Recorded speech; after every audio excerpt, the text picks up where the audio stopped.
Buenos días.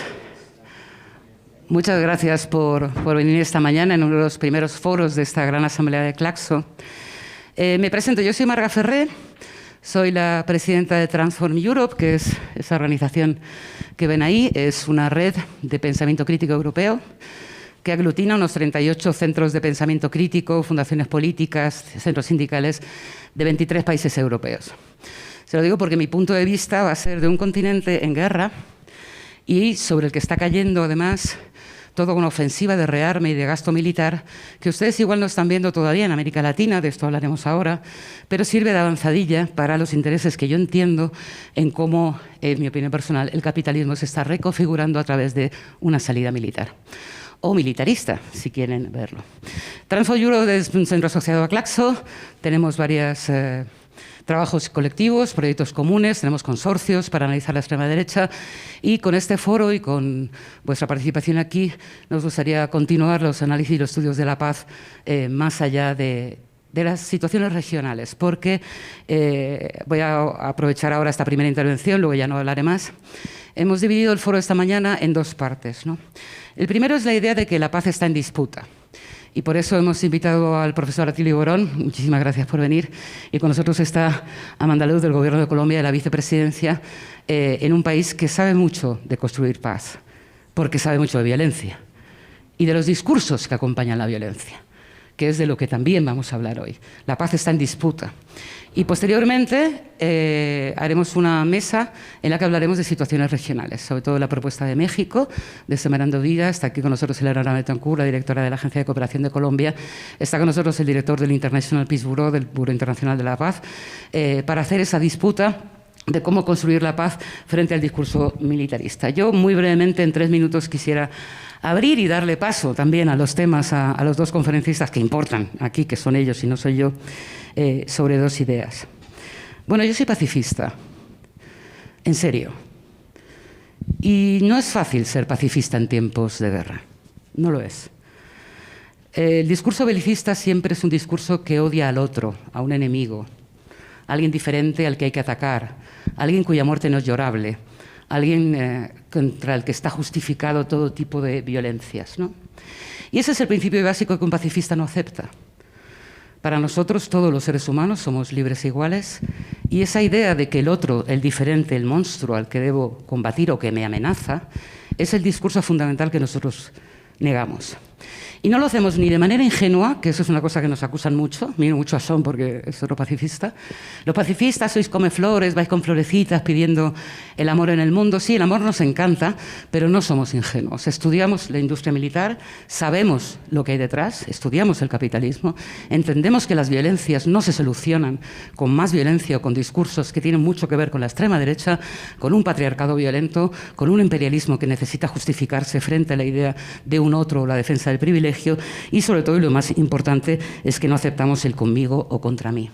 Y además construimos, los pacifistas a lo largo de la historia, sobre todo un concepto muy querido en América Latina, que es la idea de la desobediencia. Es decir, pacifismo es desobediencia. Son los estibadores del puerto de Cádiz que se niegan a poner armas para Israel. Son la gente que hace un boicot en el puerto de Ámsterdam para que no haya armas para Israel. Son las personas de la Flotilla de la Libertad, hoy, por cierto, detenidas por ir a defender la paz en Gaza. Es decir, el pacifismo es activo, ponemos nuestros cuerpos, ponemos nuestra desobediencia para denunciar una narrativa bélica que en Europa está arrasando. Nosotros entendemos que no tenemos por qué estar enfrentados, ni culturalmente, ni contrapuestos, ni ser antagónicos a un otro. Porque desde hace unos años llevamos en Europa, y supongo que en América Latina lo sabrán, oyendo mucho aquello de Occidente, ¿no? Occidente está bajo amenaza. Ellos definen Occidente de una manera muy vaga, tanto como el enemigo a combatir. Quiero decir, Estados Unidos define sus enemigos de una manera muy laxa. pues es China, es Cuba, es Colombia, es Irán, es Irak, es el primero que pase, ahora son los inmigrantes. O sea, no hay un criterio porque no existe, pues no es real. O sea, es lo que nosotros denunciamos. Ese otro, ese enemigo al que combatí, esa amenaza que me amenaza tanto que tengo que armarme hasta los dientes para justificarlos. Algo en Europa sabemos mucho en torno al nazismo, cómo construyó contra los judíos la amenaza interna y acabó como acabó, o como hemos estado viendo ahora en Europa, la idea de que en Europa la OTAN va a tener una cumbre en junio en La Haya, en la que va a exigir el 5% del Producto Nacional Bruto, el 5%, para comprar armas a Estados Unidos, que es la industria militar del mundo. O sea, no es... la industria militar tiene una peculiaridad y es que solo el cliente son los estados. O sea, nadie puede comprar un misil, además está prohibido. Entonces, está muy relacionada la política estratégica de los Estados Unidos con la industria armamentística, que además es una de las más potentes del país, y por eso insistimos que es una forma que tiene de resolver su propia crisis, obligar a los demás, obligar a comprar más armas. Y claro, el discurso que hay detrás es absolutamente terrible. Yo lo que veo, además, es cierta melancolía por los imperios perdidos, que eso se lo dejo ya a Tilio, de la idea de Make America Great Again, el hacer Alemania grande otra vez. Era el mismo lema en Alemania para la extrema derecha, el mismo lema, hacer Alemania grande otra vez. Claro, con el pasado de Alemania la verdad es que da miedo que digan estas cosas, ¿no? O la idea del Gran Israel, o bueno, en Portugal igual, o sea, da igual el país, o sea, hacer Burundi grande otra vez. Si la idea es la idea de un pasado mítico en el que los imperios que hoy están desmoronados o se están desmoronando puedan salir. En fin, termino diciendo que esta escalada bélica tiene como fin una política de bloques, que es a lo que le quiero preguntar a Tilio. ¿Cómo lo ve? Además, es una reacción, entendemos que violenta, por parte del gobierno de Estados Unidos, no solo, porque Rusia acaba de invadir Ucrania y una guerra abierta en Europa, algo que no es anormal históricamente, pero muy doloroso. Y en el que estamos viendo lo que está ocurriendo en Gaza con la aquiescencia, en el mejor de los casos, de la mayoría de los países del mundo. O sea, en Europa directamente es complicidad. Y cuando se normaliza un genocidio, que la mayoría del planeta está viendo en directo a través de sus móviles, entramos en una era en la que el humanismo que nosotros entendemos que defiende las ideas de progreso y las ideas pacifistas tienen que salir de manera radical a confrontar la normalización de la violencia. Y diciendo esto, le voy a pasar la palabra al profesor Atilio Borón, a quien no voy a presentar porque doy por sentado que todos ustedes lo conocen, pero preguntándole precisamente esto, es decir, ¿hay una reacción al multilateralismo por parte de esta reacción armamentística, violenta o el uso de las armas como una forma de imponer un orden global? Buen día. Bueno, muchas gracias, Marga. Gracias a todos por estar acá, compañera. Perdonen que haya llegado un poco tarde, tuve algunas dificultades ahí. Pero bueno, a ver, yo te diría, si hay alguna forma, creo que no. Entonces, no es cuestión de que levantemos ahora el panel y nos vayamos. Creo que hay que dar una gran lucha por la paz, pero vivimos un momento muy, muy especial. A ver, en el campo internacional estamos ante un hecho consumado ya. O sea, no es que estamos transitando hacia un orden multipolar. Ese orden ya llegó, ya está recontra establecido. Y va a ser muy difícil retroceder a los tiempos pretéritos. ¿Cómo haces para que ahora China vuelva a ser un país dominado por Occidente? Digo, dominado no como en el siglo XIX, sino como fue hasta finales del siglo pasado. ¿Cómo haces para que India, ¿no es cierto?, que se convierte en una potencia económica de primer orden? India va a ser la tercera economía del mundo en pocos años más. Después de China, Estados Unidos, viene India, pasando ya rápidamente por encima de Japón, Alemania, todos esos países. Periodos como estos, en donde se produjo ya ese cambio, y el mundo que hoy tenemos, digo, si a mí me preguntan, ¿qué mundo es este hoy? Es un mundo multipolar y cada vez más fuerte. Los BRICS, que son una parte de lo que es el mundo multipolar, ya en términos de Producto Bruto son más grandes, ¿verdad?, que el G7. Que el G7 antes era, digamos, la cumbre, ¿no?, del poderío económico internacional. Bueno, pues los BRICS tienen un Producto Bruto ya mayor. Y si les agregas a los 5 nuevos miembros, Arabia Saudita, Emiratos, Egipto, Etiopía e Irán, la diferencia entre el BRICS Plus y el G7 se agiganta. Ahora, los dueños del poder históricamente se van a limitar a contemplar cómo su poder se ha ido desvaneciendo o van a tratar por cualquier medio de recuperar el poderío perdido. Evidentemente que no, y por eso las guerras, y por eso la locura esta, en una Europa que está muy, muy complicada desde el punto de vista social. Tengo muchos amigos que viven en diversos países europeos, ¿verdad?, a la cual ahora obligan a los gobiernos a gastar 5% del presupuesto. Es una locura. Esto significa derrumbe de la sanidad pública, o por lo menos recorte muy significativo. Derrumbe de la inversión social en vivienda, en todo eso. ¿Qué quiere decir esto? Conmoción social, conflicto social. Usemos la palabrota, lucha de clases, que se exacerba, digamos, en una Europa en donde la gente, digamos, los sectores populares van a estar cada vez peor. Y además, en una ofensiva ideológica tendiente a establecer, ¿no es cierto?, como una verdad absolutamente indiscutible, que Rusia quiere apoderarse de Europa, lo cual es una aberración, no tiene ni punto ningún punto de toque con la realidad. A ver, pensemos esto. Rusia es el país más grande del mundo. 18 millones de kilómetros cuadrados. Tan grande como casi toda Sudamérica, sáquenle ustedes Paraguay, y eso es Rusia. Y tiene una densidad de población por kilómetro cuadrado de 2 personas por kilómetro cuadrado. ¿Ustedes creen que un país que tiene esos parámetros demográficos va a salir encima a incorporar nuevos territorios? Digamos, ¿cómo hace? Pero lo que pasa, tenemos que entender acá que ha habido una campaña infame de rusofobia en Europa que ha llegado a niveles, digo, y que ha afectado a sectores de izquierda y del pensamiento crítico europeo. Yo me sorprendo hablar con compañeros con los cuales hemos discutido durante 20 años sobre el carácter de clase de los estados, ¿verdad?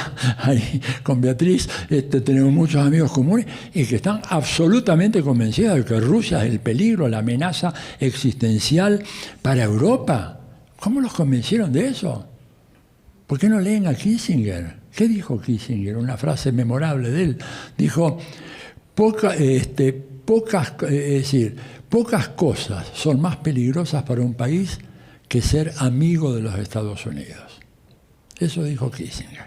Tú eres un amigo de los Estados Unidos, como los gobiernos europeos se esmeran en ser cada vez más amigos. Es peligrosísimo. Porque Estados Unidos te va a utilizar, va a hacer la guerra ya en Europa, no la va a hacer en Seattle, o en Miami, o en Chicago. Las guerras se las va a hacer en Europa. Siempre hizo eso Estados Unidos.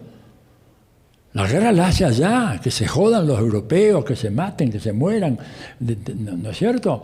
Y da mucha, a mí me parece una sorpresa enorme, ver cómo gobernantes lúcidos, en cierto sentido, de repente creen todo esto. Y están amenazando, tirándole la cola al oso ruso, que por favor ha tenido hasta ahora, según el profesor Mearsheimer, de la Universidad de Chicago, ha tenido una paciencia, ¿verdad?, infinita, que él cree que no hubieran tenido los americanos. Porque a fuerza de tirarle la cola al oso ese, de repente el oso se pone nervioso, aprieta 4 o 5 botones y chau Londres, chau París, chau Roma, chau todo. Es el poderío atómico que tiene Rusia, que está luchando por su sobrevivencia. Ojo con eso. Para Rusia la situación es existencial. Esto lo dijo muy bien Manolo Munereo, lo debes conocer, un analista español. Dijo, para Rusia esto es existencial, no es para ganar un precio del petróleo o acceder a tierra rara, es cuestión de sobrevivencia. Y le están, tirarle la cola al oso, y nosotros diciendo, oigan, paren con eso. Siéntense a conversar. Además, lo mejor que puede hacer Europa es tener una relación amigable con Rusia. Se han vivido del gas ruso, del petróleo ruso, han saqueado a Rusia. No solo los europeos, los americanos, cuando se derrumbó la Unión Soviética, y que Gorbachev y Yeltsin se abrieron, digamos, de brazos para decirle, vengan, ¿no es cierto? Los saquearon a Rusia, como han hecho con los países de América Latina, de una manera salvaje, ¿no es cierto? ¿Y quién lo ha hecho? Bueno, ahí cito a el expresidente Jimmy Carter, que dijo unas cosas muy interesantes. No sé si ustedes son afectos a la iglesia bautista norteamericana, es la iglesia de los negros americanos.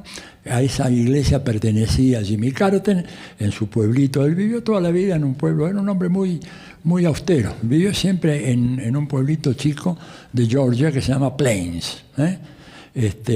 Y ahí era miembro, él era uno de los pocos blancos que era miembro de la iglesia bautista de Plains, a la cual fundamentalmente tenía una feligresía de los afroamericanos. Y como es costumbre en esas iglesias reformadas, en una ocasión le pidieron, un año antes de la pandemia, a Carter que en la actividad dominical, en la Sunday School, la escuela dominical, que él pronunciara algunas palabras para la feligresía. Es una costumbre que tienen, es una tradición de esas iglesias reformadas, ¿verdad? Sobre todo la bautista es muy fuerte. Que uno de los miembros de la feligresía hable. Habló el pastor, pero le dijeron a Carter, hable usted. Y él habló, dijo, un discurso muy breve, habrán sido 10 minutos. Dijo, mire, yo les quiero decir que estoy muy preocupado. Estados Unidos muy pronto va a cumplir 250 años de vida independiente.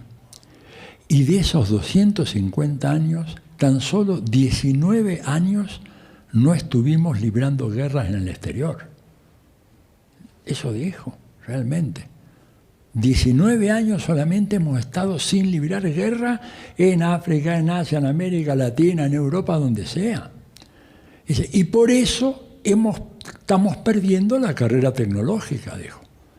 Porque si ustedes se preguntan, a ver, la historia de la República Popular China, 1949, su fundación, ¿cuántos años estuvo esa república, verdad, desangrándose en guerras en el exterior? Ninguno.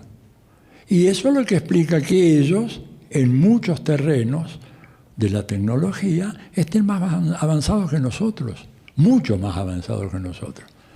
Yo después me puse a mirar algunos datos de esos a los cuales aludía, y son datos que hablan por eso de la irreversibilidad de la constitución de este mundo multipolar. ¿Por qué? Bueno, porque, entre otras cosas, y esto lo reconoció, digamos, un partidario del imperio como Thomas Friedman, ¿no es cierto?, el editorialista del New York Times. Él dijo, fue a China hace poco y dijo, he visto el futuro, un futuro al cual Estados Unidos está muy lejos. He visto un sistema de transporte fenomenal, con trenes que cubren,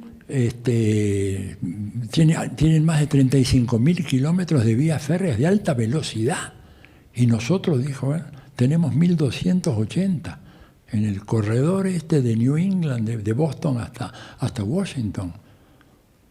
Y ellos gradúan por cada graduado de nivel mundial que tenemos nosotros, dice Friedman, los chinos tienen 5, 6 o 7. Entonces, a la larga, ellos por eso nos ganan también la carrera en las patentes y marcas de alta tecnología, que hay una oficina mundial que está en Basilea, creo, ¿no es cierto?, en donde se registran los avances, los procesos, lo que sea, ¿verdad?, como avance tecnológico. Bueno, hasta el año 2005, 2006, China no figuraba en ese listado. Yo lo miré.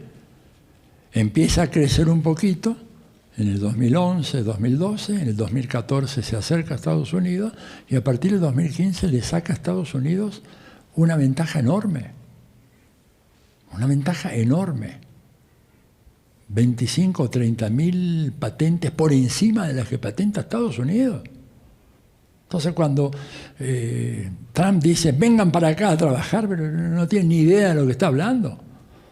Porque esas patentes son patentes chinas. Y para fabricar el famoso iPhone se necesitan 23 patentes diferentes de casi una veintena de estados, de gobiernos. O sea, se acabó la idea de que todo esto era un tema de mercado libre. Es decir, fabricar un iPhone implica articular, ¿no es cierto?, 23 insumos diferentes, la mayoría de los cuales vienen de diferentes países. Singapur, Taiwán, Corea del Sur, Alemania, Estados Unidos, etc. ¿verdad? Entonces, Estados Unidos perdió esa carrera. No está graduando jóvenes en ciencias de la computación. Yo estuve mirando un gráfico que es contundente. En el año 2000, Estados Unidos y China graduaban ambos aproximadamente el mismo número de jóvenes en Computer Sciences, ¿no? 200.000. China 201, Estados Unidos 198. Ahí. En el 2018, China 1.400.000, Estados Unidos 200.000. Entonces, por eso, digamos, toda esta desesperación, y por eso China se convirtió de competidor económico en el enemigo.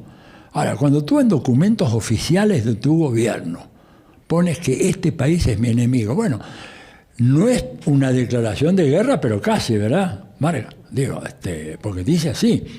Yo he estado mirando los documentos del Consejo de Seguridad Nacional, de la Oficina de Inteligencia, y en todos apareció, a partir ya de los años de Obama, empieza China, es the enemy, es el enemigo. Bueno, ¿y el enemigo qué se hace? Bueno, se lo aniquila. Ahora, no es tan fácil, ¿verdad? No es tan fácil. Y además todo esto se complica con la situación de Ucrania. La situación de Ucrania que la prensa ha presentado como una invasión, ¿no es cierto? Sabemos muy bien, se habla de la invasión de Ucrania. Si tú no dices invasión, si yo en la Argentina salgo, no, acá también me imagino, digo que no fue una invasión, sino que fue una operación militar preventiva ante lo que era evidentemente signos inequívocos de una posible invasión a Rusia. Dicho esto por Jeffrey Sachs, para que vean que no hace falta recurrir al manual de la Academia de Ciencias de la Unión Soviética para entender la cosa. Jeffrey Sachs, él dijo, si Estados Unidos alguna vez se enfrentara a una situación como la que se enfrenta Rusia, es decir, acumulación a lo largo de toda su frontera, con la sola excepción de Bielorrusia y Ucrania, de fuerzas de China o de Rusia en la frontera, dijo, el gobierno de Estados Unidos no dudaría un minuto en invadir a México y acabar con su gobierno. Y sin embargo, hasta ahora eso no fue hecho por Rusia, por el gobierno ruso, respondiendo ante una clara amenaza, y en donde además los grandes gobernantes de Occidente, que es Occidente es una entidad sociopolítica y económica en acelerado proceso de descomposición, entre paréntesis, ¿verdad? Esto es algo, ¿no es cierto?, ante eso que cualquier gobierno, ¿no es cierto?, ante una amenaza como esa, y ante las promesas que se le hicieron al régimen postsoviético, diciendo que la OTAN no haría avanzar ni una pulgada, eso lo dijo Helmut Kohl, ¿verdad? Helmut Kohl dijo, not even an inch, ni siquiera una pulgada se movería. Se movieron miles de kilómetros. Mintieron asquerosamente. Mintió Tony Blair, Helmut Kohl, mintió Aznar, mintieron todos, prometiéndole, y ingenuo, digamos, de Gorbachev, creyendo que, y después para colmo llegó Yeltsin, que también metió la pata en muchas cosas, y bueno, y resulta que Rusia está toda rodeada, toda la frontera occidental de Rusia, excepto Bielorrusia y Ucrania. Y están las bases norteamericanas, ¿no es cierto?, en el Ártico, y los submarinos, y las bases que atacan desde el extremo Pacífico, la península de Kamchatka, a Rusia. O sea, Rusia es un país acosado. 29.000 medidas unilaterales, coercitivas unilaterales en contra de Rusia. Venezuela, pobre, tiene como 1.050, 1.100. Cuba también está casi con 1.000 medidas, las que se llaman sanciones, porque en la guerra cognitiva no se dice nunca la verdad, ¿no? O sea, sanciones quiere decir, bueno, usted ha sido sancionado porque de acuerdo a una ley establecida, discutida formalmente, usted incumplió la ley. No, acá es la decisión de los Estados Unidos de sancionar a todo aquel que se oponga a sus intereses y a sus políticas. Y por eso sanciona. ¿A quién? 29.000 sanciones. ¿Para quiénes? Personajes del gobierno ruso empresas rusas, empresas o agencias del Estado rusas, bancos rusos, etc. ¿Todo por qué? Bueno, por la reacción que tuvo el gobierno ruso ante el golpe de Estado que hubo en Ucrania en el año 2014. Golpe de Estado organizado por el gobierno de Obama, ¿verdad? Eso no estoy descubriendo nada nuevo. En donde mandó nada menos que a su subsecretaria de Asuntos Euroasiáticos a la Plaza Maidan a darle botellitas de agua como esta a la banda de fascistas que estaban ahí. Digo, banda de fascistas, los tipos que tenían la cruz gamada y los símbolos nazis en su ropa, en su indumentaria. Y ahí está la señora Victoria Nuland dándole pancito y diciendo, vayan y entren ahí. Estaban con un hacha para querer romper y finalmente entraron, rompieron todo. Bueno, eso hizo el gobierno de los Estados Unidos. ¿Por qué? Porque Ucrania siempre había tenido gobiernos que mantenían una buena relación con Rusia, porque Rusia y Ucrania son casi mellizos. La sede original de la Iglesia Ortodoxa rusa estaba en Kiev. Y el ruso como idioma, digamos. Pero bueno, como estos querían de todas maneras avanzar en contra de Rusia, organizaron el golpe, pusieron un gobierno absolutamente rusofóbico, empezó a bombardear a las poblaciones rusófonas que estaban en el extremo oriente de Ucrania, mataron más de 8 o 9 mil personas a lo largo de los años sin que los organismos internacionales dijeran ni una palabra. Los organismos del Sistema de Naciones Unidas, ¿verdad? Bueno, y finalmente viene esta operación. Entonces, ¿cuál es el riesgo de esta operación? Perdóname si me estoy extendiendo, corto. El riesgo de esta operación es que de repente, en su delirio, algunos gobernantes europeos piensan que, bueno, llegó la hora de hacer un ajuste de cuentas con Rusia, ¿verdad? Yo he escuchado a Macron amenazar, digamos, a Rusia, pero digo, hay una expresión muy linda en Cuba, la pelea entre King Kong y el gato Félix. ¿Qué va a hacer Francia con Rusia? Dura 5 minutos el combate. Francia tiene una tecnología nuclear de finales del siglo pasado. Rusia tiene misiles hipersónicos que transitan a casi 20.000 kilómetros por hora.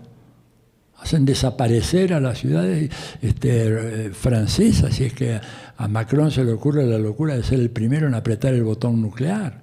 Está borracho ese hombre, por eso la mujer le dio una bofetada ahí. ¿Se recuerdan? Que quedó permanente, le habrá dicho, a ver, idiota, déjate de tonterías. ¿Cómo te vas a poner a hacer? Además, fíjense otra cosa, Rusia es el país que más ha sido invadido en la historia europea. Lo invadieron los polacos, los lituanos, los finlandeses, los franceses, los alemanes. Los estadounidenses, en la guerra civil, cuando viene la revolución, en el 1917, había más de 20 ejércitos europeos del lado de la contrarrevolución. Hay fotos, yo no lo sabía, y cuando me lo dijeron no lo creí, pero vi una foto, y la foto es real, de un periódico japonés que muestra el desfile de las tropas norteamericanas en Vladivostok en el año 2018, ocupando Vladivostok.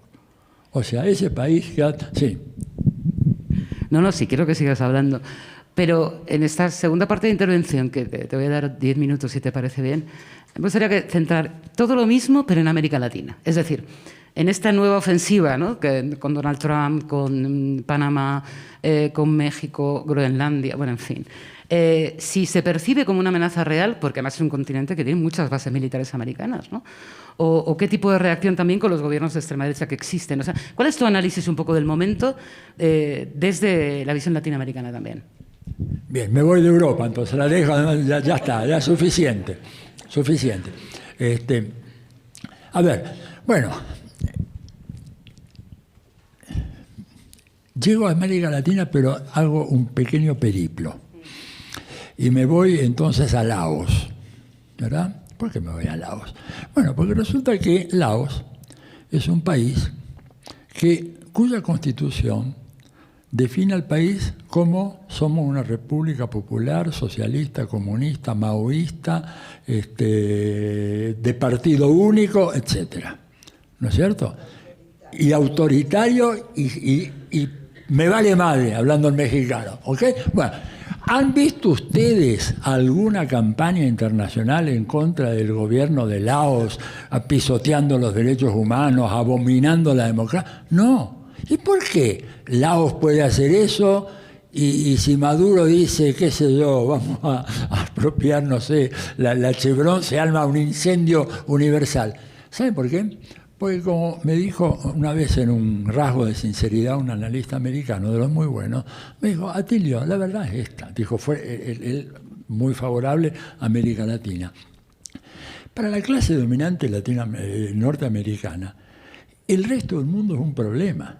Si para ellos tú le dijeras, mire, hay un riesgo inminente de un desplome geológico y desaparecería todo el continente euroasiático, África y Australia, ellos celebrarían esa misma noche.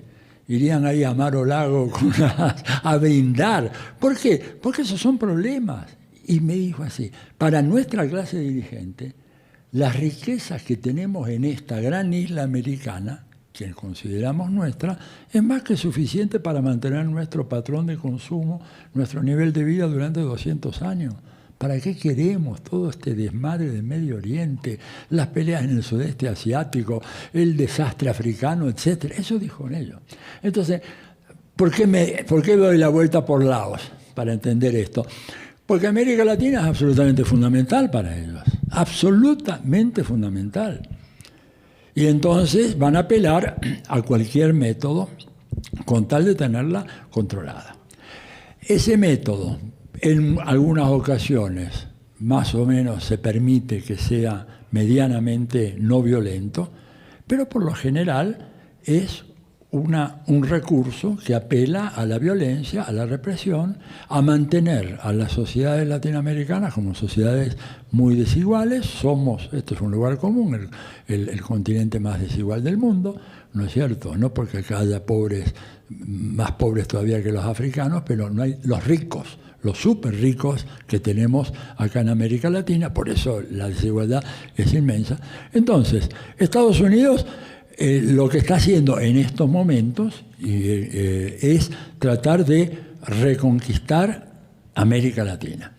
La batalla por los recursos naturales fundamentales, la generala Laura Richardson, que estuvo de gira varias veces por América Latina, diciendo que tenemos los recursos indispensables para la nueva fase tecnológica. Tenemos, lo dijo así ella, we have. Tenemos litio, tenemos petróleo, tenemos gas, tenemos cobre, tenemos oro, tenemos agua, tenemos biodiversidad, tenemos. O sea, esto es de ellos. América es de ellos. Entonces, ¿qué significa esto? Y significa expandir de una manera extraordinaria la presencia militar en América Latina. Ya no como lo hacían antes, instalando ellos bases militares propias acá, sino, de hecho, estableciendo personal militar en bases colombianas, argentinas, ecuatorianas, de otros países. O sea, el modelo viejo, que era hacemos una base con la bandera, ya no. ¿Pero qué? Equipamos a esos ejércitos, educamos a sus oficiales, nos instalamos en sus propias barracas y sus campos de alojamiento, etc. Y los preparamos para la guerra en la cual el campo popular, el comunismo, el socialismo, el populismo, todo lo que de alguna manera pueda significar poner en cuestión el orden social existente, injusto en nuestras sociedades, va a ser combatido, digamos, apelando en última instancia a la carta militar. ¿Por qué digo en última instancia? Porque ellos han sido muy creativos e inventaron, ¿no es cierto?, varias cosas. En primer lugar, el lawfare, lo estamos viendo. O sea, ¿qué quiere decir esto? Que durante 40 años Estados Unidos ha estado educando a nuestros jueces, fiscales, procuradores, etcétera, que por lo tanto piensan con la cabeza americana. Cuando ven algún hecho delictivo en Colombia, la respuesta es ver, bueno, ¿cómo se resolvería este desafío, este incumplimiento de la legalidad en función de los criterios que les han enseñado los estadounidenses? Oiga, en México el embajador, que era Ken Salazar, ¿no es cierto?, sale y se inmiscuye en el debate sobre la reforma judicial en México. De una manera, digamos, que de un imperialismo. Ahora lo cambiaron, hay otro, ¿no? Bueno, ahora llegó otro, que es un ex marín, me parece. Sí. O sea, no es precisamente un teórico del derecho. Bueno, pero ustedes imagínense una embajada saliendo a opinar sobre una reforma judicial que se está en México sometiendo a veredicto electoral y diciendo que conspira contra la democracia y contra las relaciones comerciales entre nuestros países. Digo, pero eso se da en todos los países. En el caso de México fue muy escandaloso, pero se da igual en Argentina, ¿no es cierto? Entonces, ellos ahora disponen de ese instrumento. Liquidan liderazgos molestos para afuera. Correa, chao Correa. Evo, chao Evo. Cristina, chao. Jorge Glass, chao Jorge Glass. Y así. Y en este país hay una operación de lawfare fenomenal. Fenomenal. Que vamos a ver cómo termina. ¿No es cierto? Primero. Segundo, control total de la prensa. La prensa y los medios de comunicación los manejan ellos. A ver, el presidente de la Argentina, que es un impresentable total, ¿no es cierto? Una figura absolutamente y moralmente abominable, bueno, es partícipe necesario de una gran estafa de criptomonedas. ¿Cómo define eso la prensa? Como un escándalo. Ah, miren usted, un escándalo. No, es una estafa.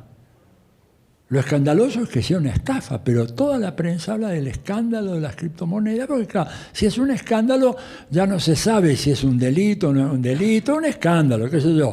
El presidente llegó y se sacó la camiseta y acosó a una mujer, entonces un escándalo. Así plantean las cosas. Un escándalo. Entonces, control de la prensa, control de las redes sociales, en su gran mayoría. Ejércitos de trolls diseminados por todo el mundo. Entonces, la carta militar la tienen reservada, pero la van a usar en cuanto sea necesario, no va a haber la menor duda. Mira, a mí me tocó, tengo unos minutitos más, termino. Mira, en el año creo que fue 2015, Evo me invitó a que inaugurara la Escuela Antiimperialista de las Fuerzas Armadas Bolivianas, ¿verdad? Yo recibí esa invitación con mucha preocupación, porque la idea de ir a hablar con militares bolivianos y hablar de lo que es el imperialismo, etcétera, no era una idea muy seductora, porque sabía que podía tener una respuesta muy agresiva. Bueno, no fueron agresivos, pero fueron así absolutamente impermeables a cualquier cosa que yo dijera. O sea, definitivamente para ellos, eran altos oficiales de todas las ramas del ejército, incluyendo la policía boliviana. No creían que se podía hablar en el mundo actual de imperialismo. Que acá lo que hay es una globalización, países un poco más fuertes, países un poco más débiles, pero no hay imperialismo. No hay saqueo, no hay nada.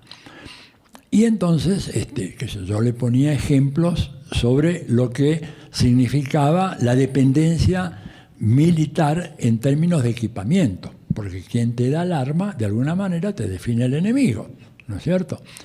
No, de ninguna manera, pero de todas maneras decían ellos, pero igual, dicen, las mejores armas son las de los Estados Unidos. Entonces yo les mostraba algún artículo publicado en revistas gringas en donde comparaban la eficiencia del fusil de asalto de los marines con el Kalashnikov ruso e invariablemente decían que el Kalashnikov ruso era imbatible, que era la mejor arma, el mejor fusil de asalto del mundo desde la Segunda Guerra Mundial hasta ahora era el Kalashnikov. No, eso no es cierto. Bueno, pero acá están... llegamos a extremos ridículos, porque yo ya me enganché mucho en la polémica con ellos, yo también estaba con la sangre en el ojo, ¿no es cierto? Y le decían, miren, ustedes tienen aviones y los pilotos tienen que tener unas escafandras especiales, acá hay un informe europeo, no sé quién, creo que la OTAN lo hizo, en donde ponía como la escafandra más segura, antiflama, para evitar en un incendio un piloto que tenga que saltar con de un avión que esté incendiándose, la mejor del mundo es la sueca. ¿no es cierto? Esto dice, no, la americana es la mejor. O sea que un lavado de cabeza absolutamente fenomenal. Absolutamente fenomenal. Y eso lo tenemos en la mayoría de las Fuerzas Armadas de América Latina. Esta es la realidad. Entonces, ¿cómo quieres que podamos conservar la paz ante sociedades que necesitan grandes cambios? Sociedades que han sido empobrecidas, muchas de ellas, ¿verdad? O que no pueden avanzar en los procesos de cambio porque los factores estructurales, tradicionales del poder concentrado en América Latina son muy fuertes, que tienen en su puño a los jueces, a los medios de comunicación, gran parte del mundo académico, hay que decirlo. La academia ha sido derechizada, desgraciadamente. Hoy en día, a través de la influencia de los subsidios internacionales, los patrones de evaluación, en varios de nuestros países, no sé cómo es el caso de Colombia, pero en varios de nuestros países, por ejemplo, los organismos tipo CONACYT, CONICET, etcétera, a la hora de evaluar un trabajo de investigación de un joven sociólogo, politólogo, economista, el criterio es, ¿publicó en una revista académica de Estados Unidos o no? No publicó. Si no publicó, chao. Pero uno puede decir, y le pongo una historia real, sí, pero publicó un libro de 350 páginas, que es un libro extraordinario, que ha hecho una contribución al conocimiento de una problemática. El ejemplo concreto, digo porque estuve involucrado en ese debate en Argentina, un estudio sobre los orígenes del sindicalismo agrario en el noroeste argentino. Un trabajo monográfico excepcional por su calidad. ¿No le dieron puntaje? ¿No le dieron puntaje? ¿Cuál era el argumento? Mire, si esto que usted dice es tan bueno, lo fuera en realidad, ya lo hubieran publicado en los Estados Unidos. Yo, pero a Estados Unidos no les interesa ese tema. Ellos publican los temas que les importan, no cualquier tema.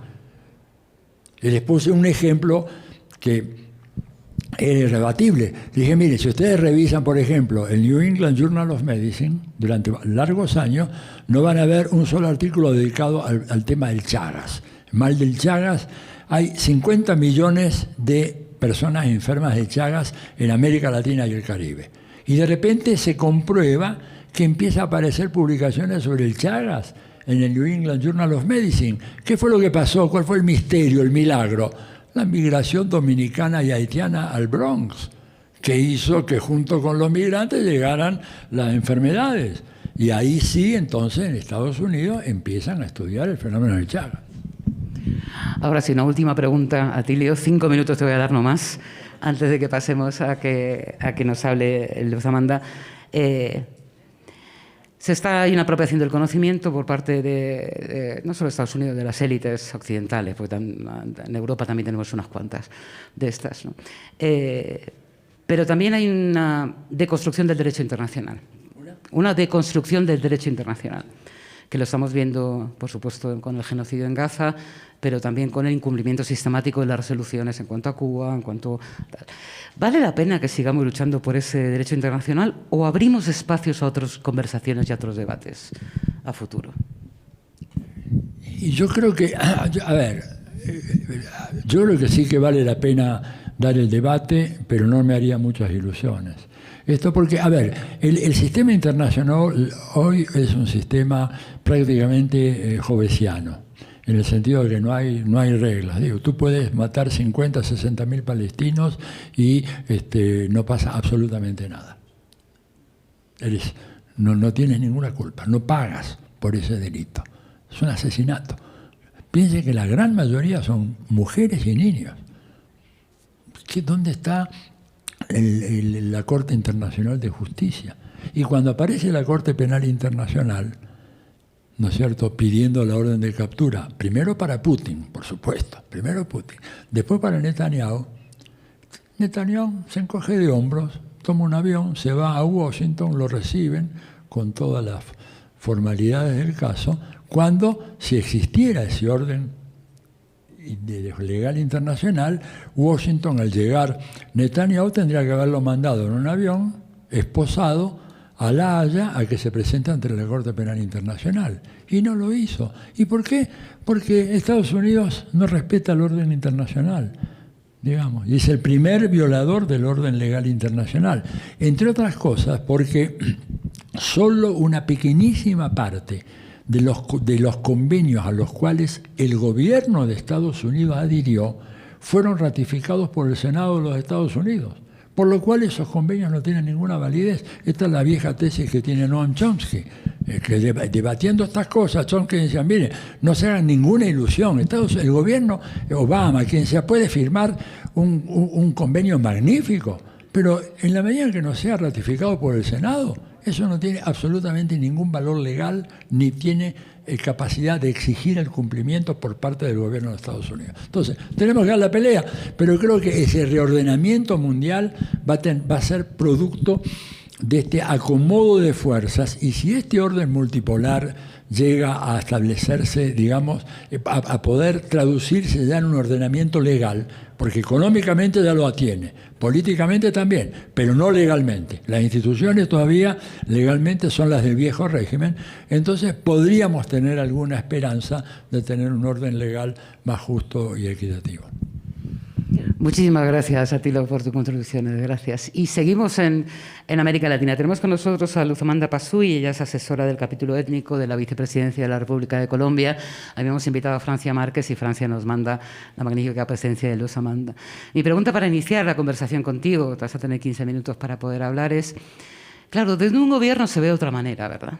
Cuando uno llega a un gobierno en un país asolado por la violencia como Colombia, ¿cómo te enfrentas a la solución de la violencia desde una posición gubernamental? ¿Qué principios, qué ética? Y además me gustaría que lo hicieras de una manera personal, o sea, de alguien como tú, que lo ha vivido y que desde el gobierno intenta pensar en soluciones a una situación como esta.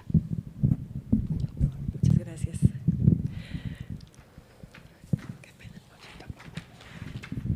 Bueno, muy buenos días para todos. Extenderles inicialmente un saludo muy especial de la Vicepresidencia Francia Márquez y en principio resaltar su papel a la construcción de la paz de nuestro Estado y de nuestra nación como un hito histórico, ¿no?, para este país, Colombia, que ha sufrido durante tantos siglos la violencia que ha llegado por actores externos, a veces internos también, y que han dinamizado día a día esa violencia sistemática contra toda la población en Colombia, donde todos somos víctimas, no solamente los pueblos étnicos, sino también el campesinado y los mismos actores que a veces están dentro de la guerra, como lo son las fuerzas militares. Que a veces sentimos como el enemigo, así como lo decía Marga, pero que en realidad son hijos de familias que también tienen padres, que también tienen hermanos y que están sometidos a una guerra que no es de ellos, sino que es producto de la instrumentalización de dinámicas sociales como estas, ¿no?, de movimientos políticos que esperan volverse referentes hegemónicos para el desarrollo, los intereses de gobiernos y de estados a los que les interesa el dinero más que la vida, más que la dignidad, más que los valores, más que los principios humanos para lograr una convivencia y un buen vivir entre todos. Creo que la respuesta, Marga, a tu pregunta es: nosotros nacimos en la guerra. Nacimos en la guerra, hemos sido generaciones tras generaciones siendo hijos de la guerra, pero también buscando ser hijos de esa paz que tanto nos ha costado. En mi caso, y de manera personal, resaltar, yo soy parte de un pueblo indígena del Valle de Sibundoy en el Putumayo, se llama Camuen Rayenran Camrabillan. En mi lengua no existe la palabra guerra, en mi lengua no existe la palabra armas, no existe la palabra militarización, por ejemplo. Entonces es un escenario muy lejano que ha llegado a nuestro territorio y que ha llegado a meterse a la fuerza dentro de nuestro lenguaje y nuestro diario vivir, que todos los días combatimos desde el mismo nacimiento. Entonces, parte de ese ejercicio de resistencia sobre el cual se plantea también esta discusión de la paz en disputa es justamente la construcción de proyectos de vida, tanto individuales como colectivos, para poder consolidar esos esfuerzos como parte de la nación, como parte de un Estado. Somos parte de este Estado social de derecho y hemos contribuido históricamente a la construcción con la resiliencia y con la resistencia en los territorios, defendiendo a través de nuestros esquemas de gobierno propio y de nuestra propia comprensión de la territorialidad, hemos logrado mantener el control territorial que en medio de la guerra se ha venido perdiendo, y hemos a través de nuestros propios medios brindado a nuestras comunidades y a nuestra población posibilidades para protegerse a través de la medicina tradicional, que son alternativas que están absolutamente invisibilizadas, pero que hacen parte del diario vivir de las comunidades en sus territorios, y que son, digamos, los mecanismos que frente a la guerra, para lograr construir esa paz, habilitamos las comunidades en esas situaciones tan críticas de crisis humanitaria, de hostilidades y, digamos, de intercambios bélicos permanentes en nuestro territorio. Así que para los pueblos étnicos es un diario vivir, es una misión de vida, es parte de un proyecto individual pero también colectivo, y por eso nosotros no podemos echar en saco roto los esfuerzos que desde hace siglos nuestros pasados y nuestros mayores han venido construyendo para poder garantizar nuestra pervivencia tanto física como cultural, así como lo resalta la Corte Constitucional en Colombia. Creo también importante resaltar, Marga y maestro Atilio, después de semejante cátedra tan magistral sobre la construcción del multilateralismo y la guerra en este momento, como está ocurriendo en el mundo, es importante señalar que no somos ajenos a ese escenario, que desde los territorios, desde el gobierno y desde nuestras propias perspectivas personales siempre debemos considerar que somos parte de una red. El mundo es un sistema, y donde se mueve, digamos, alguna fuerza específica, siempre va a tener un efecto sobre otras comunidades o sobre otros lugares en este mismo mundo que compartimos. Así que no es lejana la discusión que se está presentando en Gaza, no debe ser ajeno el dolor de esos niños y esas mujeres, que quizás en este momento se visibilizan por la violencia y la letalidad de los ataques que ha desarrollado Israel contra la población en Gaza, pero que por ejemplo aquí en Colombia se han venido dando en esa forma gota a gota pero sistémica, que ha logrado consolidar más de 11 millones de víctimas, por lo menos reconocidas, no sabemos cuántas aún siguen sin registro, pero que evidencian la magnitud de nuestro conflicto armado también. Y en esa identidad como seres humanos, pues es imposible soltarse, digamos, de esa conexidad que tiene el conflicto armado allá de carácter internacional, acá de carácter un poco más interno aparentemente, pero que en todo caso, así como lo señalaba el maestro Atilio, tiene una seria influencia, por ejemplo, de los Estados Unidos, que históricamente ha venido empujando políticas de seguridad que se han convertido en políticas con titulares propios como la seguridad democrática, que ha venido desarrollando fuerzas amparadas incluso dentro del mismo Estado para generar esa violencia, para poder despojar territorios y para poder poner en marcha iniciativas económicas que nada tienen que ver con los proyectos de desarrollo, los planes de vida, planes de etnodesarrollo, planes de largo y buen camino, por ejemplo, en el caso de las comunidades étnicas, pero tampoco de la población campesina, ¿cierto? Y políticas, por ejemplo, que otrora, digamos, dinamizaran todo el ejercicio, por ejemplo, de la sustitución de cultivos ilícitos y la pelea contra el narcotráfico, que también es un lío internacional ahora, que ya escapa incluso de la capacidad de este mismo Estado para poder abordarlo unilateralmente, sino que tiene que pensar en todos estos actores internacionales para poder movilizar esas fuerzas. También ha venido Estados Unidos con esa política que en ese momento se llamó, en ese gran titular, Plan Colombia. Un Plan Colombia que regó glifosato en los ríos, regó glifosato en las chagras, contaminó el territorio de los pueblos y las comunidades, generó múltiples enfermedades de las que nadie habla porque nadie investiga, porque a nadie le importan las comunidades latinas en sus territorios, y adicionalmente generaron amplísimas situaciones de carestía, de inseguridad alimentaria, de rupturas entre gobiernos, de militarización en territorios, con la instalación de bases, como en el caso de la Amazonía, dentro de territorios o resguardos ya previamente reconocidos, presentándose ahí adentro, violando el derecho internacional, que ahora pues se encuentra cuestionado, pero que en su momento fue una de las herramientas que para nosotros como pueblos étnicos y la población en Colombia ha sido, digamos, una herramienta importante también en la defensa y en la protección de la población y en este camino de construcción de paz que tenemos, que es tan largo. Sobre eso quisiera resaltar que el derecho internacional para los pueblos étnicos le otorgó una herramienta súper importante a través de la Organización Internacional del Trabajo, que seguramente ustedes conocen, que es el convenio 169 de la OIT del 89. Ese convenio hace un primer reconocimiento a los derechos colectivos de las comunidades étnicas en el mundo, y en Colombia, por supuesto, entra en vigencia a través de la Constitución del 91. Ese convenio hace parte de nuestro bloque de constitucionalidad. Ese convenio es el cimiento para poder garantizar y decir que hoy en Colombia existen derechos colectivos e individuales reconocidos formalmente, por lo menos formalmente, en nuestro ordenamiento. Pero que, digamos, nos ha permitido avanzar y evolucionar también en marcos importantes para poder garantizar que las comunidades en sus territorios tengan capacidad de gobierno, puedan pelear su jurisdicción propia y obliguen al Estado a sentarse a negociar sobre cómo hacer una coordinación entre jurisdicciones y no pase por alto lo que por años se había invisibilizado, implementando políticas sin enfoque y al contrario, que generaban por supuesto todo un proceso de reduccionismo que conllevaría por supuesto a la extinción física y cultural de los pueblos. Entonces el derecho internacional para nosotros, claro, en este momento tan álgido de violencia en el mundo, de guerra y de confrontación en el mundo, es sumamente cuestionado, pero digamos que en lo local ha tenido absoluta importancia y sigue revistiendo absoluta importancia. Sobre ese mismo derecho internacional humanitario se han avanzado también las negociaciones de paz.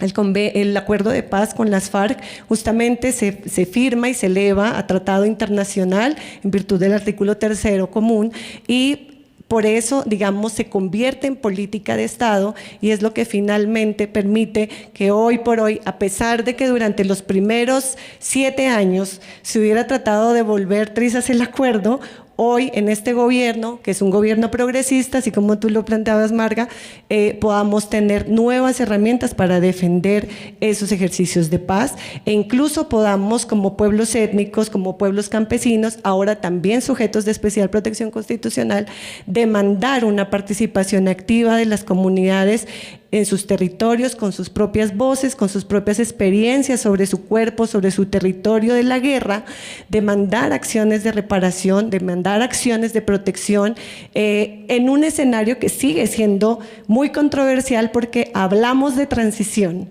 pero realmente seguimos en la guerra y en la guerra y en la guerra, y esto se ha vuelto un desafío sumamente importante, pero debe continuar porque bueno, por lo menos yo personalmente, digamos, el gobierno para el que trabajamos dentro de la vicepresidencia y de este Estado en este momento, el diálogo es lo fundamental.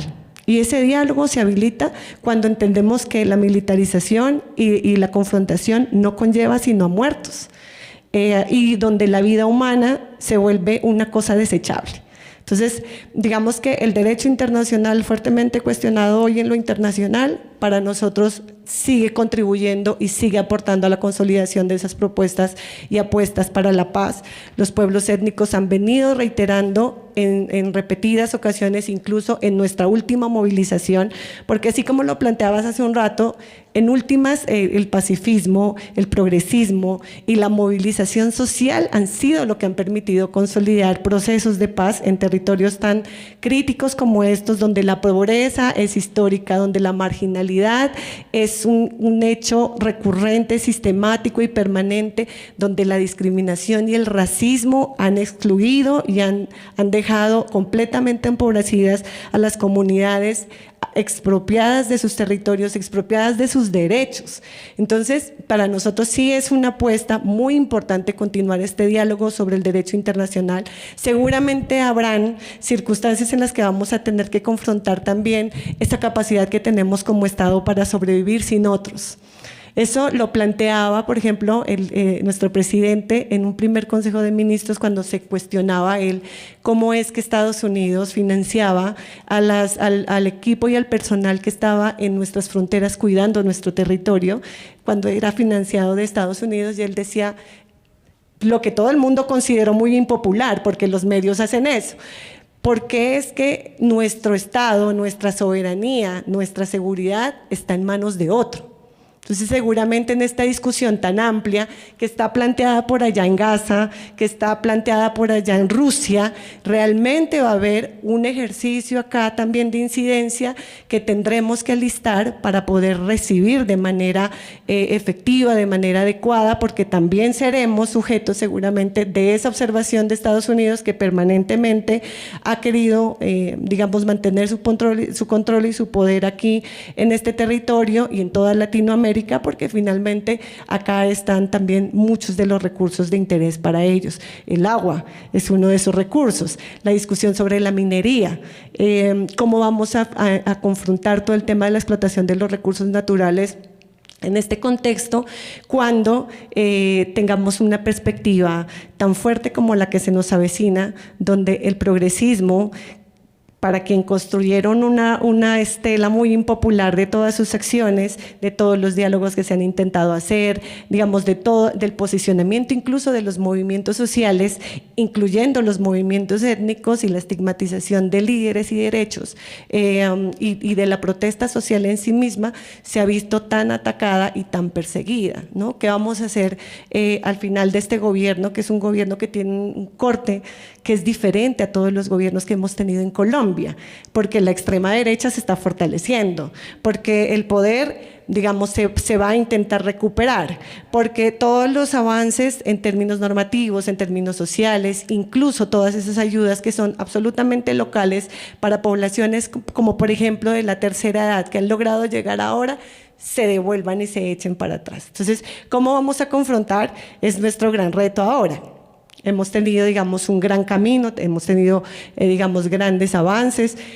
Esos avances, por supuesto, son producto de la movilización social, vuelvo e insisto. La paz siempre ha sido una demanda de la ciudadanía y siempre ha sido y le ha costado muertos a la ciudadanía y a los movimientos sociales y tendrá que seguir siendo así.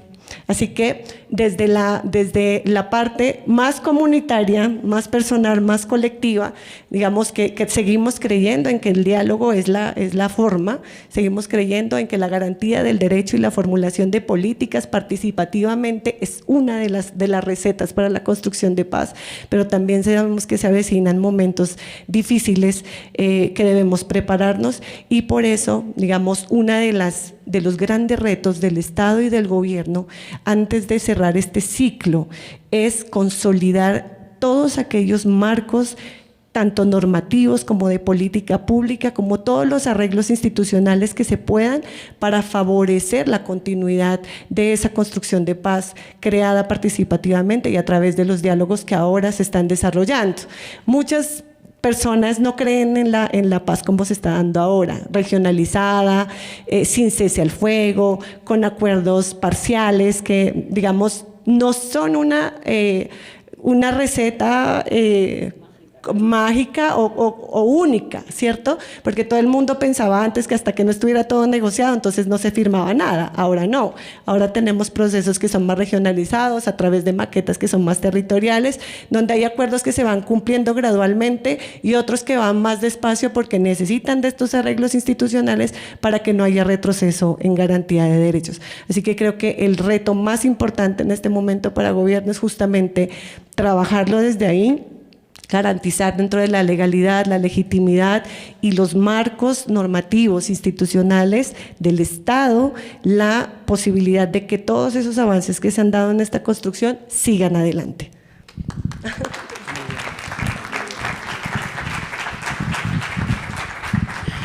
Bueno, hemos empezado un poco tarde esta mesa, pero yo no quisiera cerrarla y dar paso a la siguiente sin abrir un poco alguna intervención. Podría dar 2 o 3 preguntas, si tenéis alguna, para ellos. Una por aquí, 2 y la última. Pues 2. Compañera, por favor, ¿puedes venir a hablar desde aquí o este micrófono? Porque se está grabando y queremos escuchar tu voz. Y breve, por supuesto, ya sabes. Sí, por supuesto. Gracias. Atilio, una pregunta para ti. Es que una esperanza que yo tengo es que de pronto China, desde su fuerza, o los BRICS, puedan blindar a América Latina y en concreto a Colombia para que no terminemos como ha pasado con Bolivia, con Ecuador, que es súper dramático, toda esta lógica de violencia que hay allí. Entonces, ¿crees tú que habría posibilidad de que la conexión que estamos estableciendo con China, incluso con los BRICS, nos pueda brindar? ¿Cómo ves tú esa relación en últimas China, América Latina, Colombia? Buenos días, soy Anderson Fernández, vengo de Perú. La pregunta va para los dos ponentes. En el contexto internacional de guerra que se ha planteado, ¿cómo afectaría los procesos de paz que se están dando tanto en Colombia como los potenciales conflictos limítrofes, como por ejemplo el caso de Venezuela con el Esequibo? ¿Cómo afectaría ese proceso internacional en la región, en el continente? Muchas gracias. Bueno, pues primero, Atilia. Bien, gracias por la pregunta. Mira, yo creo que el BRICS abre una ventana de oportunidades muy importante para nuestros países. Yo no tengo exacto el dato sobre cuál es la incidencia que China tiene en el perfil del comercio exterior colombiano, pero creo que es uno de los principales socios. No sé si alguien de acá me ayuda, que es el segundo socio comercial. Bueno, es un dato muy importante. De todas maneras, creo que, a ver, todo este sistema que ya, esa transición que ya terminó y que tenemos el orden multipolar, y perdónenme que insista majaderamente en eso, porque yo leo la literatura y dice, estamos en una fase transicional. No, ya se concluyó esa fase transicional. Le falta el ordenamiento legal, ¿no es cierto? ¿Por qué? Porque el ordenamiento vino después de la Segunda Guerra Mundial, ¿no es cierto? No es una cosa tan sencilla, pero ese sistema ya está y te ofrece a países como Colombia o los países de América Latina una serie de oportunidades para poder, por ejemplo, sobreponerte al bloqueo de Estados Unidos. Es decir, yo digo, aventuro acá una hipótesis de que hubiera sido muy difícil que Cuba resistiera durante tantos años, ¿verdad? Experiencia única a escala universal. No hay, yo estuve revisando, hay varios libros sobre la historia de los imperios, no hay un solo caso a nivel mundial, histórico, de un imperio que hubiera acosado a una ciudad o a una región durante 65 años ininterrumpidas. Esto es Made in America, ¿ok?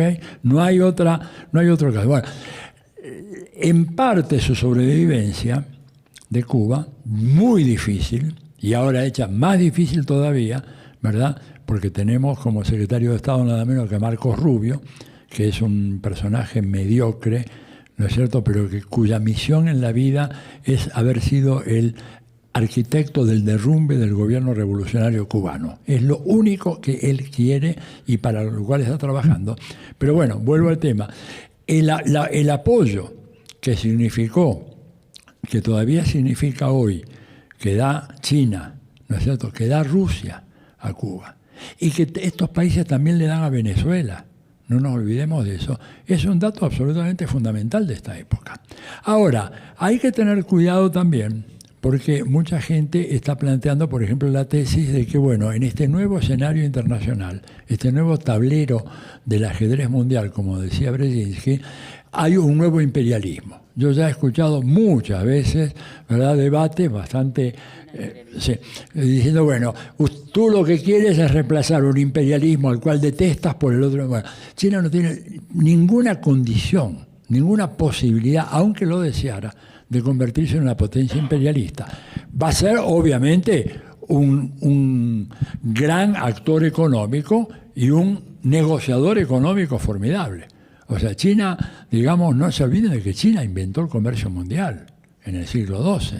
No lo inventaron nuestros amigos europeos, ¿verdad? China inventó el comercio mundial en aquella época. Por eso este chico Marco de la familia Polo lo manda al padre a ver qué pasaba allá en China, porque había cosas que los venecianos no entendían que podían ocurrir, ¿verdad? Y se cuenta esto, no sé dónde lo leí, una historia de la sorpresa de los comerciantes venecianos que oían de que en China, en ese país tan lejano, resulta que una persona, un hombre, una mujer, entraba a algo que parecía ser un pequeño negocio, un negocito, un changarro, ¿no? Se le dice en México, con las manos vacías y salía con un cerdo, con una abeja o 2 pares de gallina. Es decir, bueno, es que ellos habían inventado el papel moneda, China. ya tenían papel moneda. ¿Qué? ¿Corto? Bueno, perdón. Bueno, la pregunta, la culpa es que la pregunta es muy interesante. Entonces, bueno, pero te digo, entonces, ¿hay posibilidades? Claro, muchas. Ahora, depende de cómo negocias, ¿no es cierto? Y pongo un último ejemplo para que vean la importancia. China, por ejemplo, con la Argentina compraba solo porotos de sojas. Entonces, un día, Cristina dijo, no, nosotros te vamos a vender todas las sojas que quieras, pero una parte la vamos a procesar, como aceite de soja, harina de soja. Bueno, los chinos dijeron, no, nosotros queremos solamente, son negociadores muy duros, ¿verdad? Pero no te piden que cambies la legislación matrimonial, que cambies de régimen político, que se vayan, que pongas en prisión a los disidentes, nada. Bueno, Cristina, ¿qué le dijo? Le dijo, bueno, entonces le vendemos a otro, total, tenemos una demanda muy grande. Bueno, y al cabo de 2 años, China aceptó que una parte importante de las exportaciones de soja de la Argentina a China sean productos semiprocesados. ¿Esto qué quiere decir? Depende mucho de los gobiernos, ¿no es cierto? Bueno, te paso a ti y después creo que tengo la pregunta del compañero peruano pendiente. Pero si quieres... No, tú así lo hacemos más entretenido, más ameno. Bueno, muchas gracias. Sí, igual que el maestro Atilio, considero que es una vía muy importante esta negociación que se está dando desde Colombia para poder ampliar ese círculo de países que puedan contribuir a la construcción de un modelo distinto, ¿no? De intercambios comerciales distintos que tengan diversidad de fuentes y que no sea solamente un actor el que tenga más del 50% de la capacidad de apoyo a Colombia en todos los sentidos, sino que pueda, digamos, abrirse a nuevos propósitos, a nuevos universos también. Parte de eso justamente es el esfuerzo que ha desarrollado nuestra vicepresidenta Francia Márquez para poder abrir también un camino de entendimiento con África, que es, digamos, algo que ella ha venido construyendo y que es de absoluta relevancia para poder encontrar no solamente comunidades y naciones hermanas, sino también para poder crear esos lazos en términos de educación, en términos de economía, en términos de intercambio cultural, que creo que también son caminos importantes para poder fortalecer las naciones. Yo creo que nosotros somos una sola región. ¿Diego? Ander. Yo creo que nosotros somos una sola región. Creo firmemente en que tuvimos en algún momento una hermandad territorial, todos. Las líneas de división política son líneas imaginarias, como nos enseñaron en el colegio, y creo que el proyecto colectivo de América tiene que plantearse como un proyecto unificado. Yo creo que eso es parte importante de nuestro ejercicio de resistencia como Latinoamérica, incluso como Centroamérica y Latinoamérica, en esas identidades tan diversas que, digamos, confluimos en este territorio y que proyectan también horizontes y futuros distintos, ¿no es cierto? Y en tanto eso es así, cualquier incidencia que venga de un actor externo como Estados Unidos en la territorialidad de alguna de las naciones que se conformaron pues, posteriormente tendrá que ver con el resto de las naciones. Y frente a eso, pues sería muy importante poder ir preparándonos e identificando cuál va a ser nuestro aporte a ese proyecto colectivo como región. Porque claro, los desafíos son absolutamente importantes cuando el poderío económico está por encima, pero también cuando se ha construido digamos, un simbolismo de superioridad y un simbolismo de dependencia. Y lamentablemente, y en eso también debemos ser reflexivos, así como lo señalaba hace rato el maestro Atilio, a veces es más importante que alguien de allá venga a decirte cómo son las cosas y le crees más que si tú te encuentras un hermano con el que convives y construyes un proceso social y estás en la misma dinámica y él te habla, pero tú no le crees a él porque no es la persona para la que crearon ese referente de credibilidad, que es también parte de nuestras debilidades como región. Entonces, y sobre las cuales tenemos que trabajar, por supuesto, para poder lograr consolidar nuestras democracias, en esa diversidad de democracias, porque la democracia no es una sola. La última respuesta. Ya. Bueno, creo que básicamente la compañera ha dado lo esencial de mi respuesta, te agradezco mucho. Yo agregaría solamente una cosa. Nosotros, como región, nuestros países, para negociar hoy en día en este nuevo sistema internacional es fundamental la coordinación de esfuerzos, ¿verdad? Y para Estados Unidos es absolutamente esencial mantener a América Latina desunida. Hay una constante, y con eso termino, hay dos, de la política exterior de Estados Unidos hacia nosotros. Doctrina Monroe, primero, plenamente vigente, hoy mucho más que nunca, ya con una militarización muy marcada, y la segunda, evitar por todos los medios la congruencia, la coordinación, los acuerdos entre los países de América Latina. Y una anécdota, en 1948, cuando se crea la CEPAL, el gobierno de Estados Unidos en la Asamblea General de las Naciones Unidas votó en contra de la creación de la CEPAL, habiendo votado a favor de la creación de la Comisión Económica Europea y de África. El argumento era que no convenía que los países de América Latina pudieran reunirse, ¿verdad?, en una institución de carácter económico. Mejor que no se hablen entre ellos, cuanto menos se hablen entre ellos, más seguro va a ser nuestro predominio en esa región. Y una última pregunta, Luz Amanda, ¿cómo se dice paz en tu idioma? Bueno, en realidad no hay una conceptualización de paz. Hay un término importante digamos, en las comunidades andino-amazónicas, que es el Yachayhuasi, como la casa del buen vivir, pero también, digamos, dentro de mi lengua existen unas denominaciones sobre Botamam Huaban y Botamam Bominche, que es como pensar bonito, mirar bien y actuar bien. Es decir, es como una, ¿cómo decirlo? Es que la lengua indígena no tiene una traducción literal, pero entonces es Botamam Huaban, Botamam Bominche, Botamam Binche, como pensar, mirar y hablar bonito para poder convivir. Pues es lo que habéis hecho vosotros, pensar, hablar bonito. Muchas gracias, Atilio. Muchas gracias, Amanda Luz. Por favor, que vengan aquí, no os vayáis. Vamos a estar una hora más hablando con los casos más concretos también de América Latina. Así que llamo, por favor, a Ana Silvia Monzón, a Leonora Betancourt, que está aquí con nosotros, a Vila Conchainor y a Sean Connor, para que suban y sigamos hablando de paz, por favor.